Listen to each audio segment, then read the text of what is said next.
कि जिसका मन वश में नहीं, जिसकी इंद्रियां वश में नहीं, उसके लिए योग प्राप्त होना कठिन है, अर्थात भगवत प्राप्ति होना कठिन है। जो तत्परता पूर्वक संयमित होकर अपने मन को वश में कर ले, वो सुख पूर्वक भगवत प्राप्ति कर सकता है। पर उस साधक की क्या गति होगी जिसका मन, बुद्धि, चित्त, अहंकार ये वश में नहीं है और वो साधना करता है, नाम जप करता है, सत्संग करता है, स्वाध्याय करता है, पर इंद्रिय विजयी नहीं है, मन विजयी नहीं है। अंतिम समय उसकी भगवत स्थिति नहीं रहेगी, क्योंकि वो मन विजयी नहीं है, विषयाशक्ति है, असावधानी है, अंतकाल में मन परमात्मा में नहीं लगा, विचलित हो गया, साधन से हट गया, परमात्मा की प्राप्ति नहीं हुई। तो हे कृष्ण, कृष्ण सबको आकर्षित करने वाले, हे भगवान आप ही जान सकते हो, इस प्रश्न का उत्तर आप ही दे सकते हो कि उसकी क्या गति होगी। थोड़ा भी नाम जप करता है तो नरक नहीं जाएगा, थोड़ी भी भक्ति करता है तो नरक नहीं जाएगा। यमराज जी ने अपने दूतों को आदेश किया था कि यदि कोई भी नारायण कृष्ण हरि बोलता है, गले में कंठी बांधे, वैष्णव है, भगवान का दास है, भूल करके मत जाना, तो नरक तो जाएगा नहीं, क्योंकि साधन करता है, नाम जप करता है, पाठ करता है, पर जितेंद्रीय नहीं है, मनोनिग्रही नहीं, इसलिए भगवत प्राप्ति तो होगी नहीं, ये भगवान कह रहे हैं। पर नरक तो जाएगा नहीं, क्योंकि नाम जप करता है, और स्वर्ग की इच्छा नहीं, इसलिए स्वर्ग नहीं जाएगा, और मोक्ष इसलिए नहीं हुआ कि वो मन इंद्रियों को बस में नहीं किया। तो उसकी गति क्या होगी?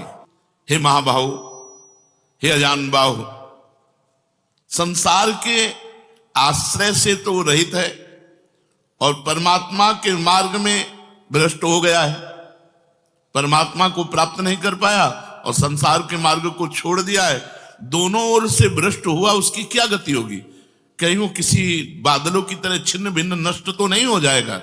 दोनों ओर से भ्रष्ट हुआ, अर्थात संसार मिला नहीं, परमार्थ में भगवान मिले नहीं, तो उसका समय जो परमार्थ में गया, जो भजन साधन में गया, वो सब बेकार हो गया, क्योंकि आपकी तो प्राप्ति हुई नहीं। हे कृष्ण, मेरे इस संदेह को सर्वथा छेदन करने के लिए आप ही समर्थ हैं, क्योंकि किसकी क्या गति होगी इसका निर्णय तो सिर्फ भगवान कर सकते हैं। इस संशय का छेदन करने के लिए आपके सिवाय इस सृष्टि में दूसरा कोई नहीं हो सकता, इसलिए आप का गति कृष्ण, उसकी क्या गति होगी? भगवान बोल रहे हैं, बहुत सुंदर बोल रहे। पहली बात है कि उसकी दुर्गति नहीं होगी, ये तो बस पक्की मान लो, वो नरक नहीं जाएगा, वो स्वर्ग नहीं जाएगा, मोक्ष नहीं होगा, लेकिन उनकी दुर्गति भी नहीं होगी। ऐसा नहीं है कि वो दुर्गति को प्राप्त हो जाए। जिसको अंत काल में भगवान का स्मरण नहीं होता, उसका कहीं पतन तो नहीं हो जाता? अर्जुन का पूछना था। इस बात को लेकर के बहुत व्याकुलता थी कि बेचारा साधन कर रहा है, इंद्रियां बस में नहीं, मन में बस में नहीं, तो अंत समय भगवान का स्मरण नहीं होगा तो उसकी दुर्गति हो जाएगी। हे पृथानंदन, सच्चे हृदय से जुड़ा था, भगवान जुड़ना देखते, राहत न प्रभु चित चूक किए की, करत सुरत सहबार ही की। भगवान उसकी क्रियाओं को नहीं देखते, उसके चित्त को देखा, हृदय की बात देखी। वो भगवान से जुड़ना चाहता है, वो भगवान को प्यार करना चाहता है, वो भगवान से मिलना चाहता है, पर इंद्रियां वश में ना होने के कारण, मन वश में ना होने के कारण बार बार वो विषयों में फिसल जाता है, बार बार भोगों में पतित हो जाता है। तो भगवान उसका पतित होना नहीं देखते, भगवान उसका चित्त से जुड़ना देखते हैं, हृदय की बात देखते हैं। सच्चे हृदय से भगवान में जुड़ना चाहता था, अब उसका पतन नहीं हो सकता, मरने के बाद भी पतन नहीं हो सकता। जितनी उसकी स्थिति भजन में बन गई है, उसके नीचे वो गिर ही नहीं सकता। हमारा अगर 100 नाम जप हो गया है तो 101 से चलेगा अगले जन्म में, 99 से नहीं चलेगा। जिसकी जितनी भजन में स्थिति हो गई है, उससे वो नीचे वो नहीं गिर सकता। देखो, पहली बात तो दुर्गति हो नहीं सकती, नरक जाना नहीं है, स्वर्ग जाना नहीं है, दुर्गति होनी नहीं है। आगे भगवान बताएंगे उसकी गति क्या होगी। उसकी साधना जितनी है वो कभी नष्ट नहीं हो सकती, चाहे जितना बड़ा पाप बन जाए, उस पाप का उसे दंड भोगना पड़ेगा, लेकिन उसकी साधना नष्ट नहीं होगी। ये इस मार्ग का बहुत बड़ा सपोर्ट है कि मानो हम दिन भर भजन किया, हमसे शाम के गलती हो गई तो बोले दिन भर का भजन नष्ट हो गया। नहीं, आपका भजन दिन भर का वो है और जो आपकी गलती हुई वो अलग है। गलती का आपको प्रायश्चित या दंड भोगना पड़ेगा और भजन आपका सुरक्षित है। वो नीचे नहीं गिरेगा, उसकी साधन सामग्री नष्ट नहीं होगी। ये बहुत हृदय को शीतलता पहुंच। हमने जो नाम जप किया वो हमारा सुरक्षित है, नाम जप वो कभी नष्ट नहीं होगा। उसका पारमार्थिक उद्देश्य भी नहीं बदलेगा। उसने उद्देश्य बनाया भगवत प्राप्ति, वो उद्देश्य भी उसका नहीं बदलेगा। हाँ, कितने जन्म लगेंगे ये उसका प्रयास होगा, प्रयत्न होगा। वो जन्मता मरता रह सकता है, ना भजन उसका नष्ट होगा, कम होगा, ना उद्देश्य उसका बदलेगा, वो लगेगा भजन। वो कभी ऐसा नहीं हो सकता कि इतना भजनानंदी अब भ्रष्ट हो गया तो वो पतित हो गया, नीच और दुर्गति, अरे सब बेकार, कुछ नहीं। जो गलती हुई उसका दंड मिलेगा और जहां से वो भजन कर रहा है वहीं से उसकी भजन की स्थिति आगे बढ़ेगी। जैसे उदाहरण में राजर्षि भरत का उदाहरण दिया था कि हिरन पे वृत्ति गई तो हिरन बने, लेकिन गंडकी नदी में खड़े होके हिरन बन करके भी इतना भजन किया कि अगला जन्म जड़ भरत जी के रूप में ब्रह्मबोध संपन्न महापुरुष के रूप में हुआ। हे तात, बहुत प्यार भरा संबंध है, उसकी दुर्गति नहीं हो सकती। जो मेरा थोड़ा भी भजन किया है उसकी दुर्गति नहीं हो सकती। साधक के लिए बहुत ही पॉइंट के आश्वासन की बात कह रहे कि थोड़ा भी भजन किया तो उसकी दुर्गति नहीं हो सकती, और अगले जन्म में परमात्मा प्राप्ति की लालसा इतनी प्रबल होगी कि वो इंद्रियों मन को वश में कर लेगा। इस जन्म में जो चूक हुई वो अगले जन्म में सुधार लेगा। उसकी दुर्गति नहीं होने का तात्पर्य है कि जो मनुष्य कल्याणकारी कार्य में लगा हुआ है, जिसके लिए मनुष्य शरीर मिला है, वो कार्य कर रहा है, भजन कर रहा है, सत्संग कर रहा है, स्वाध्याय कर रहा है, ठाकुर सेवा कर रहा है, वो अपने असली कार्य में लगा हुआ है, पर उसका मन चलायमान है, उसकी इंद्रियां चलायमान, तो उसकी दुर्गति नहीं होगी। कारण कि उसका ध्येय चिन्मय तत्व भगवान में है, इसलिए उसका पतन नहीं हो सकता। मैं उसकी रक्षा करता हूं, तो उसकी दुर्गति कैसे हो सकती है? क्योंकि उसने थोड़ा भी सही मेरा भजन किया है। मेरी दृष्टि सर्वभूत हिते रता है, सब पर मोरी बराबर दाया, सब मम प्रिय सब मम उपजाए। मैं सबको प्यार करता हूं। फिर जो मनुष्य मेरी तरफ चल पड़ा, अपना किसी तरह से कल्याण परम हित मानकर मेरी तरफ चल पड़ा, तो मैं उसे सबसे ज्यादा प्यार करता हूं। फिर मैं जिसे प्यार करता हूं उसकी दुर्गति कैसे हो सकती? प्यार तो सबको करता हूं, लेकिन जो अपना मान करके मेरी तरफ चल पड़ा, मेरा भजन करने लगा, उसकी दुर्गति कैसे हो सकती है? मेरा वो समझे न समझे, उससे वास्तविक संबंध तो है ही। ममई वांसो जीवलोके जीव भूता सनातना।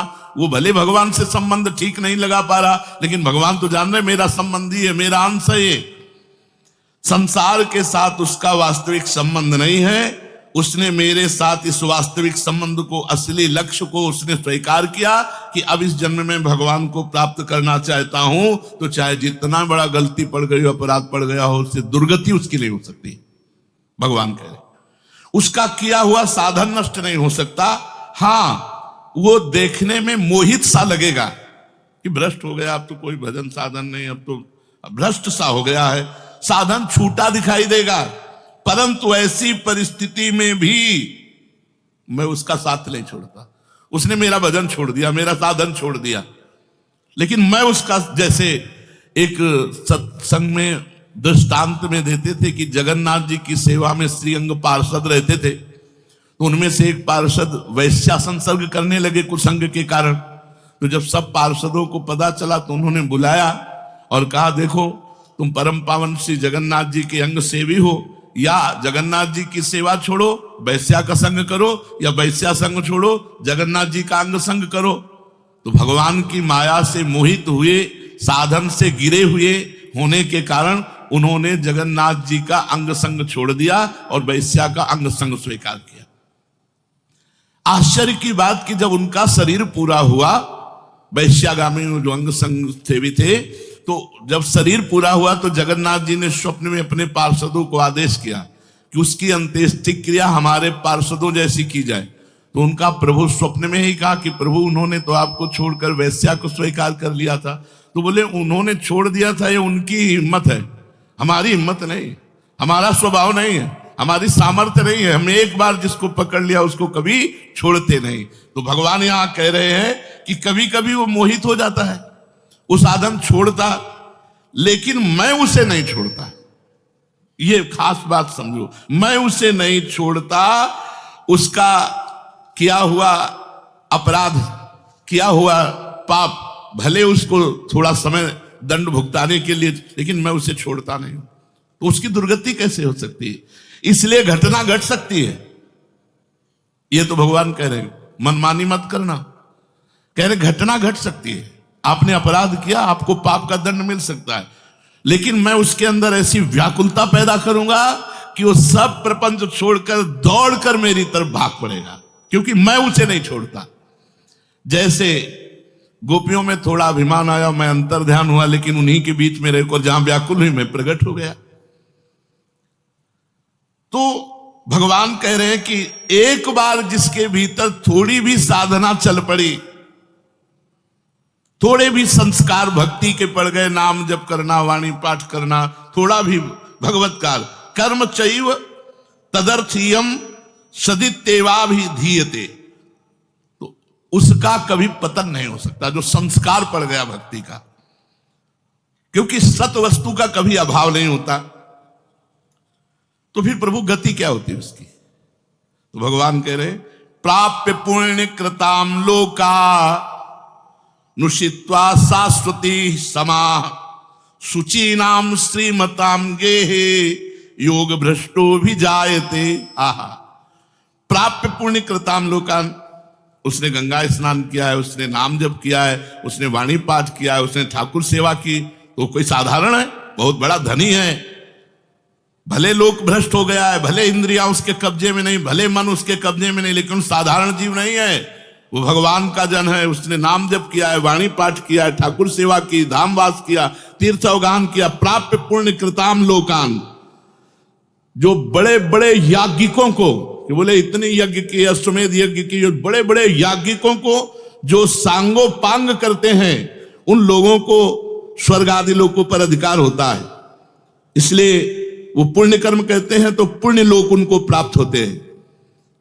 पाप कर्म करने वालों को नरक भेजा जाता है। परंतु साधक पुण्य कर्म थोड़े किए, भजन किए, तो जैसे किसी रास्ते में चल के उसकी वीआईपी व्यवस्था की जाए, ऐसी व्यवस्था उसकी होती है स्वर्ग में। जितने दिन उसको अगला जन्म नहीं मिलेगा, उतने दिन भारी व्यवस्था स्वर्ग में उसकी होगी। पुण्यवताम लोके, जो बड़े बड़े पुण्य आत्मा पुरुष प्राप्त करते हैं, इतनी अमुक यज्ञ की, अश्वमेध यज्ञ की सांगो पांग, उनको उसकी वीआईपी व्यवस्था होगी। प्राप्य पुण्य कृताम लोका नुषित्वा शाश्वती समाहा, उसको शुभ कर्म का परिश्रम, बड़े बड़े परिश्रम करके जो स्वर्ग आदि के भोग प्राप्त करते हैं, उसे न प्रार्थना करनी पड़ी है, न शुभ कर्म करना पड़ा है, न यज्ञ आदि कर्मों का सांगोपांग अनुष्ठान करना पड़ा है, उसकी ना स्वर्ग की चाह है, वो उसकी व्यवस्था होगी। शरीर छूटते ही दिव्य लोक में जाकर के दिव्य भोगों की व्यवस्था, क्योंकि मन चंचल था ना, इंद्रियां चंचल थी ना, मृत्यु लोक के भोगों, ले भोग, स्वर्ग के भोग, सुंदर सुंदर जितने भोग हैं उन सब की बाहुल्यता। वहां भोगों की जो वासना बनी थी उसके अनुसार भोग, मान लो स्त्री की तो एक से एक अप्सरा, दुनिया का सब वैभव स्वर्ग में विराजमान है, त्रिभुवन में खूब भोगने के लिए सब एकत्रित कर दिया, क्योंकि भजनानंदी कोई साधारण थोड़ी है, उसकी वीआईपी व्यवस्था हुई। अब अंत समय से साधन में विचलित मना हो जाने के कारण जो बड़े बड़े परिश्रमों से, पुण्यों से प्राप्त होता है, वो ऐसे स्वाभाविक रूप से रास्ते में प्राप्त हो रहा है। ये उसकी गति नहीं है, ये अयाचिक वृत्ति से उसकी वीआईपी व्यवस्था है कि अब ले जा रहे हैं तो रास्ते में ऐसे थोड़ी कि कोड़ा मारते, पानी भी नहीं पिया रहे, धूप में ले जा, नहीं, सीधे उसको आनंद पूर्वक स्वर्ग आदि लोगों की दिव्य भोग वृत्तियां, जिन भोगों के लिए वो विचलित रहा है मनुष्य साधना करते समय, वो सारे भोग उसको वहां प्राप्त होंगे। वहां रहने पर इतना भोग दिलाया जाता है कि उसकी अरुचि हो जाती है स्वर्ग के भोगों से। मर्तलोक में आके दोबारा फंसेगा क्या? स्वर्ग के भोगों से अरुचि हो जाती है, जहां आसक्ति रही है वो भोग ही भोग उसको व्यवस्था कर दी जाती है, घृणा हो जाती है उसको स्वर्ग में ही भोगों से, इतनी वीआईपी व्यवस्था। क्योंकि अंदर से तो भजन था, उद्देश्य भगवान की प्राप्ति का था, तो स्वर्ग आदि के भोग भोगने पर उसे घृणा हो जाती है। वो अपनी वासना जो अंदर थी, जिनके कारण इंद्रियों मन को जीत नहीं पाया, वो देख लेता है अरे अब ये तो मर्त्य लोक के भोग है, स्वर्ग के भोग, उसको वहां उसके अंदर घृणा हो जाती है। उसित्वा शाश्वती क्षमा, फिर उसे और ऊंचे लोकों में, अगर समय है अभी, तप लोक, जन लोक, महालोक, ब्रह्म लोक, ऐसे महान लोकों में उसे ऊंचे के लोकों में भेजा जाता है। और वहां भी इसलिए भेजा जाता है कि यहाँ के स्वर्ग के भोगों से रुचि, अब यहाँ के ब्रह्मलोक के भोग देख ले। भजन का फल है ब्रह्मादिक के भोग सब विषम लागत ताई, नारायण ब्रज चंद की लगन लगी है जाई। जब ठाकुर जी से मिलने की चाह लग जाती तो यही इसी शरीर में ब्रह्मादिक के भोगों से भी वैराग्य हो जाता है। भोग भोगने के उद्देश्य से नहीं,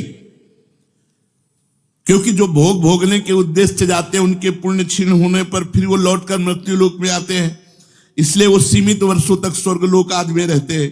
परंतु जिसका उद्देश्य भोग नहीं भजन था और योग भ्रष्ट हो गया है सूक्ष्म वासना के कारण, तो स्वर्ग आदि लोकों में जाएगा, उसका भजन नहीं छीण होगा। जैसे पुण्य आत्मा स्वर्ग गया, भोग भोगा, तो उसका पुण्य छीण होगा, लेकिन इसका नहीं, इसका तो स्टॉक है, ये तो भागवतिक व्यवस्था है उसकी, ये ब्याज की व्यवस्था है। मूल तो ऐसे ही साधन संपत्ति है। देख लो, कोई घाटे का सौदा नहीं, वीआईपी व्यवस्था होगी मरने के भी बाद, अगर चूक हो गई तो, और चूक ना हुई तो सीधे निकुंज चलना है। वैसे यहां चूक हो जाए तो भी निकुंज जाना है, क्योंकि वृंदावन धाम है ना। अगर यहां शरीर छूटेगा तो यहां स्वर्ग थोड़ी ले जाएंगे, देवताओं का प्रवेश है नहीं, यहां तो वृंदा सखी सहचरियों का है। वो बहुत वर्षों तक उसके भोग सुविधा की सीमा नहीं रहती, ऐसी व्यवस्था होती है।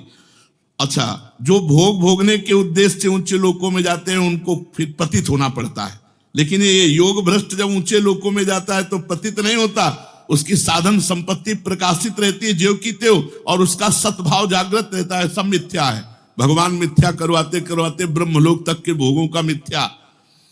अब उन सुख भोगों को भोगने के बाद शुचि नाम श्रीमताम गेहे योग भ्रष्टो भी जाते। अब यहां जब प्रकट हुआ, कब उसका जन्म होगा, कोई सीमा रखी जाती है, अरुचि, अरुचि सीमा रखी जाती है।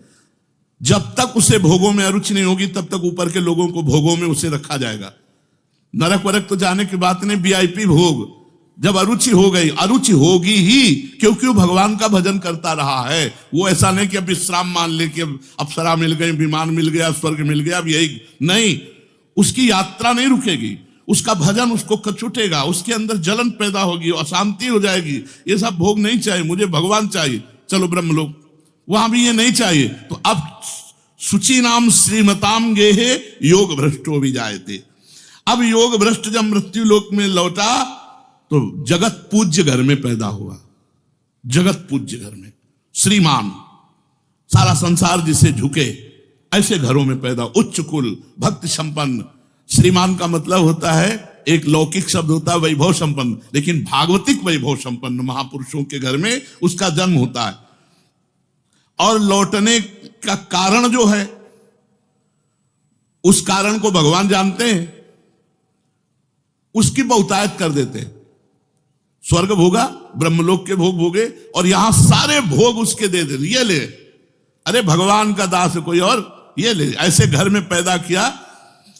अब उसकी जो साधन संपत्ति उसको खोल देते, अभी तक बंद रखा, हानि नहीं हो सकती। अब जो ही जन्म हुआ, जैसे अपने लोग अब जो ही स्कूल जाते, स्कूल से पढ़ के आते, लगता है माँ नहीं टिकेगी, पिता नहीं टिकेंगे, सब मरेंगे, तो मेरा साथी कौन है, मेरे जीवन का लक्ष्य क्या है, क्या यही उद्देश्य है। बस बैठ जाते एकांत में, और संत जन आते थे, वो श्री राम जय राम जय जय राम, श्री राम जय, कीर्तन कराते थे तो वही याद था, श्री राम जय राम जय जय राम, श्री राम जय राम जय जय राम। बस नाम जप करना निश्चय हो गया। 13 वर्ष के उस भागो, ये देखो, उत्तम कुल ब्राह्मण के घर में, और पूरे साधु महात्माओं का सानिध्य, और पिता पूरे स्वयं महात्मा, नंगे पैर हल जोतते, बड़ी कठिन परिश्रम के द्वारा वो उदर पोषण करते। और संत महात्मा 8-8, 10-10 संत महात्मा दरवाजे पर, बच्चापन से ही क्या बन, अब मुझे संसार से भाग, किसी ने हमें सिखाया नहीं, भागो संसार से और भगवान की प्राप्ति करो। तो मनुष्य जन्म में जे ही जन्म लिया से साधन संपत्ति खोल दी गई। अब वो साधन में एकदम चिपक गया, क्योंकि पीछे जहां चूक हुई थी वो ऊपर से नीचे तक सब समुदाय भोगों का देख लिया। अब उसका अंतःकरण साधना से परिपूर्ण होने लगा। वो जो अंकित संस्कार भोगों के थे वो अरुचि पैदा हो गई। योग भ्रष्ट अज्ञात रूप से पुनः ऐसी साधना में लग गया जिसमें किंचन मात्र भी इंद्रिय और मन का मनोरंजन नहीं, पूर्ण इंद्रिय विजेता, पूर्ण मन को संयम में करके। अब वो ऐसी योग भ्रष्ट जो पुरुष था, श्रीमानों के घर में जन्म लेकर के वो भोगों में फंसेगा नहीं, पुनः भजन में बड़ी तेजी से चल देगा और ये उसका आखिरी जन्म होगा। तेजी से भजन करके भगवत प्राप्त हो जाएगा। तो अर्जुन जी ने पूछा था कि फिर क्या उसका पतन हो जाएगा? जो भगवान का भजन करता है, भगवत प्राप्ति नहीं कर पाया, मन वश में नहीं हुआ, इंद्रिया वश में नहीं हुई, तो भगवान ने उत्तर दिया वो ऊंचे के लोकों में जाकर खूब सुख भोग, जिन भोगों के लिए लालायित रहा था वो सब भोग मिलेंगे और अंत में श्रीमान के घर में, कुलवानों के घर में जन्म लेकर भक्ति का ऐसा वातावरण मिलेगा कि जन्म से ही भगवान के भजन में लगकर वो इस जन्म में भगवान को प्राप्त कर लेगा। शेष चर्चा आगे। श्री राधा वल्लभ लाल की।